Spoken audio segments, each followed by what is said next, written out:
উপদেষ্টা পরিষদ নিয়োগ নিয়ে সার্কাস হচ্ছে বলে মন্তব্য করেন পিনাকি ভট্টাচার্য। তিনি আজ বাংলাভিশন সাক্ষাৎকারে এই কথা বলেন। তিনি আরও বলেন যে যার মতো উপদেষ্টা নিয়োগ করতেছে, বিশেষ করে ইউনূস সাহেব যে যেভাবে লবিং করতেছে পারতেছে তাকেই তিনি নিয়োগ দিচ্ছেন।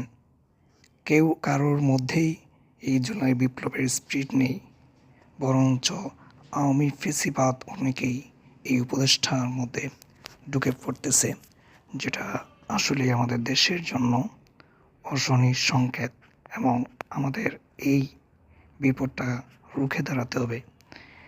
যে জায়গায় উপদেষ্টা প্যানেলে হওয়া উচিত ছিল বিপ্লবী, যারা আন্দোলনে নিজেদের জানমাল দিয়ে শরিক হয়েছিল, তাদেরকেই এই উপদেষ্টা প্যানেলে নিয়োগ দেওয়া উচিত ছিল। কিন্তু যেন এই উপদেষ্টা প্যানেলটা যে সার্কাসে পরিণত হচ্ছে।